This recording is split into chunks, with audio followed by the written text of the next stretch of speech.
Assalamualaikum warahmatullahi wabarakatuh. Perkenalkan, saya Fani Kusnokotima, NPM 0119. Saya dari semester 6 BK Bimbingan Konseling Universitas Bengkulu.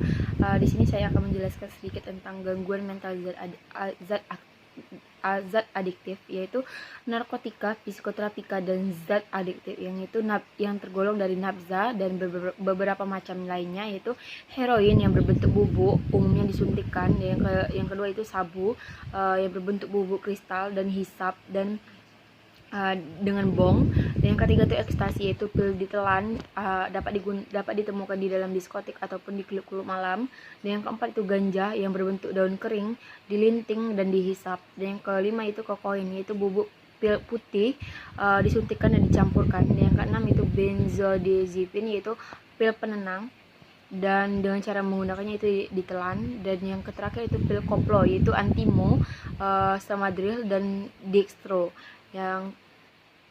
Selanjutnya itu gangguan terkait zat DSM-V ini, yaitu menurut DSM-V yang pertama itu gangguan penggunaan zat, dan yang kedua itu gangguan akibat reinduksi zat, intoksikasi dan withdrawal, dan gangguan mental lainnya. Nah, gangguan dibagi menjadi beberapa macam, yaitu ringan, sedang, dan berat tergantung gejalanya. Dan Undang-Undang tentang Narkotika UU RI 35 tahun 2009 menjelaskan golongan pertama, yaitu penyalahgunaan pengembangan ilmu pengetahuan bukan untuk terapi dan potensi tinggi atau ketergantungan, yaitu menggunakan opium, kokain, dan ganja. Yang kedua itu golongan kedua itu untuk pengetahuan terapi potensi tinggi tergantungan dan menggunakan morfin atau petidin. Yang terakhir itu golongan ketiga itu ilmu pengetahuan banyak digunakan seperti kodein. Dan selanjutnya yaitu etiologi penggunaan nafza. Yang pertama itu faktor penyebabnya dari individu, gen, gangguan kepribadian, cemas dan depresi, dan yang kedua itu keluarga si harmoni. Latar belakang menyalahgunakan zat psikoaktif ini, ya pertama yaitu faktor individu, ingin tahu dan ingin mencoba, dan tidak bisa menolak ajakan teman, low self esteem, dan sikap memberontak terhadap peraturan identitas diri yang kabur, dan mengalami depresi atau cemas, dan yang terakhir itu lambang keperkasaannya. Yang kedua itu faktor lingkungan, yaitu komunikasi dengan orang tua kurang baik, orang tua dominan atau otoriter, dan yang selanjutnya itu teman sekelompok atau sebaya yang penggunaan lingkungan sekolah yang kurang tertib, fasilitas sekolah yang minim, dan yang terakhir itu faktor ketersediaan zat psikoaktif, yaitu mudah mendapatkan illicit drug atau tingkah laku ganjil, misalnya kontak mata menghilang tiba-tiba, egosentri, dan mood berubah dengan cepat, dan selanjutnya itu sering izin datang terlambat dan pulang lebih cepat. Selanjutnya itu terminologi, yaitu pertama itu habituasi, yaitu keadaan bergantungan pada suatu zat tanpa timbulnya gejala-gejala fisik, dan selanjutnya itu adalah adiksi, yaitu keadaan ketika penggunaan zat tertentu secara teratur, sering dan cukup banyak dihentikan atau dikurangi bila mengalami gejala fisik maupun mental. Dan selanjutnya itu ketergantungan fisikis, yaitu keadaan ketika penggunaan zat berhenti mengalami keinginan yang sangat kuat untuk menggunakan zat tersebut meskipun mengalami gejala fisik.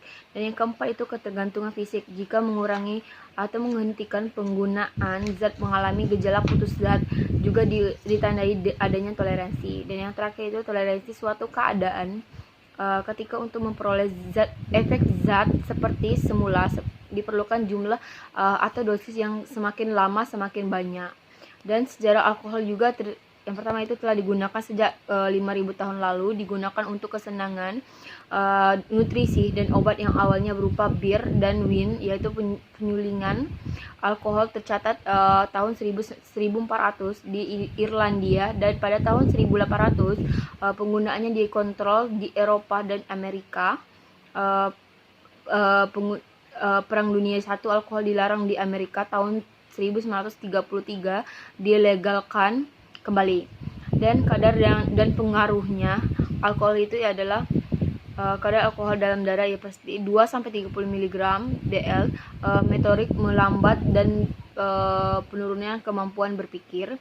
Dan yang 30 mg sampai 50 dl pengaruhnya itu DL masalah motorik dan kognitif meningkat. Yang ketiga itu 80 sampai 200 mg DL meningkatnya inkoordinasi dan pertimbangan keliru, mod labil dan kemunduran fungsi kognitif. Dan yang keempat itu 200 sampai 300 mg DL yang pengaruhnya itu nystagmus, bicara cadel, alkoholik, blackout. Dan yang terakhir itu kurang lebih dari 300 mg DL, yaitu gangguan pada tanda vital, kemungkinan meninggal dunia. Yang selanjutnya yaitu alkohol. Alkohol itu minuman dengan nama kimiawi etil alkohol atau etanol yang lazim disebut minuman keras seperti bir, whisky, vodka, brandy, cognac, anggur, tuak, dan lain-lainnya. Peraturan Menkes nomor 6 Menkes per 77 menggolongkan minuman beralkohol menjadi golong 3, yaitu golongan pertama A yaitu kadar etanol 1 sampai 5%, yaitu digunakan dari bir dan sandi. Dan golongan B yaitu kadar etanol 5 sampai 20%, yaitu anggur. Yang terakhir itu golongan C kadar etanol 20 sampai 55%, whisky dan brand. Selanjutnya yaitu intoksikasi alkohol, yaitu gangguan kesadaran, fungsi kognitif, persepsi, efektif, dan perilaku. Yang kedua itu perasaan atau efek emosi labil, perilaku agresif, fungsi sosial, dan pekerjaan terganggu. Yang terakhir itu intoksikasi ringan, berat, dan sangat berat. Selanjutnya itu putus alkohol. Kriteria diagnostik ya DSM-V, yaitu yang pertama itu penghentian atau pengurang alkohol yang berat dan lama. Yang B itu 2 atau lebih tanda berikut yang terjadi dalam beberapa jam sampai berapa hari setelah penghentian atau pengurangan penggunaan alkohol, seperti kriteria A. Yang pertama itu insomnia, mual atau muntah, halusinasi visual, dan agitasi psikomotor. Yaitu yang kecil. Yang selanjutnya tanda atau gejala pada kriteria B menyebabkan penderita atau hendaknya dalam bidang sosial atau perilaku atau fungsi penting lainnya. Dan itu tentang delirium tremens, yaitu pertama itu kegawat daruratan, moralitas tinggi, dan penghentian penggunaan alkohol pada penderita dengan riwayat penyalahgunaan alkohol seperti selama berapa tahun. Terapi perubahan status mental yang cepat, halusinasi biasanya visual, agitasi berat, insomnia, tremor, ataksi. Dan selanjutnya itu gangguan otonom, yaitu berkeringat, demam, peningkatan tekanan darah. Dan yang selanjutnya itu dehidrasi, yaitu gangguan elektrolit, gangguan fungsi hiper. Dan yang selanjutnya itu berlangsung selama 3-4 hari, memberat malam hari.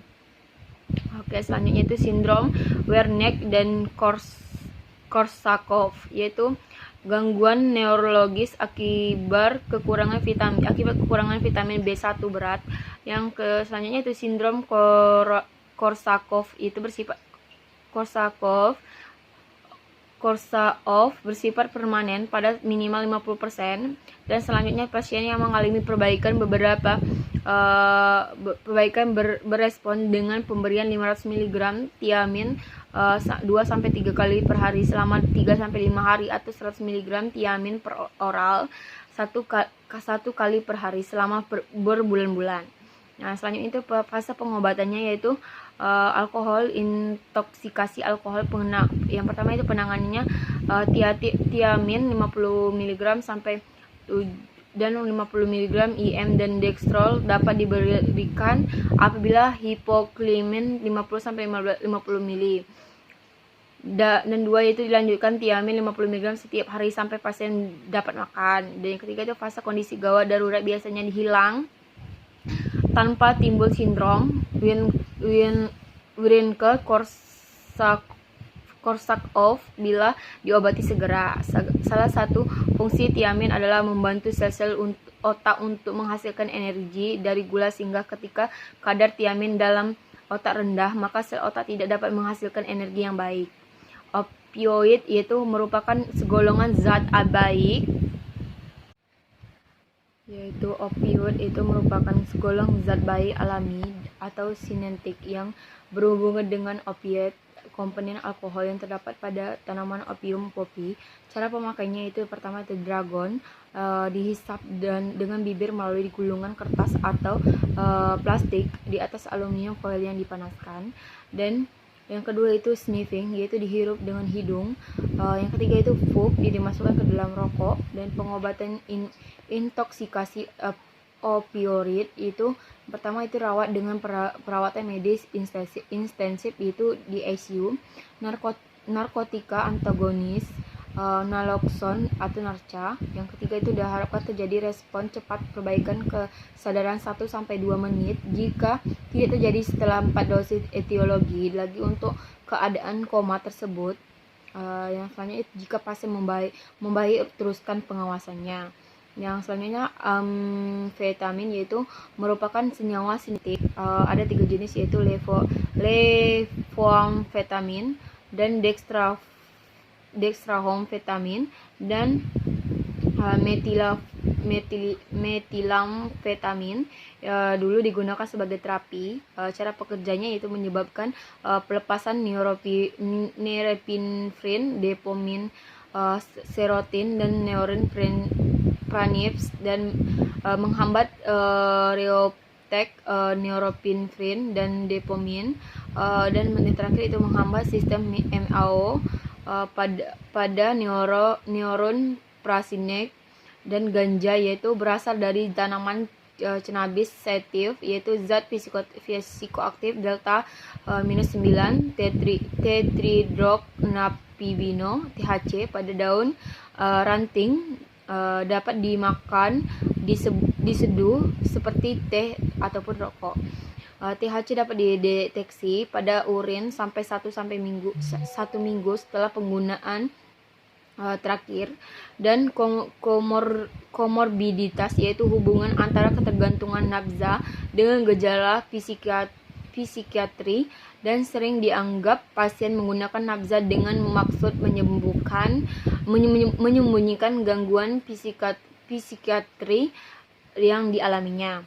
Dan yang terakhir itu perjalanan penyakit dan prognosis, yaitu penyembuhan pada kecanduan memang bisa terjadi pada beberapa pecandu yang mempunyai motivasi baik, tetapi kebanyakan pecandu meneruskan penyalahgunaan mereka sampai bertahun-tahun. Dan yang selanjutnya itu manajemen ketergantungan membutuhkan keseimbangan kombinasi terapi, farmakologi atau obat-obatan, psikoterapi dan rehabilitasi psikososial dan intervensi pengurangan resiko. Baiklah, itulah materi yang saya sampaikan. Saya akhiri. Wassalamualaikum warahmatullahi wabarakatuh.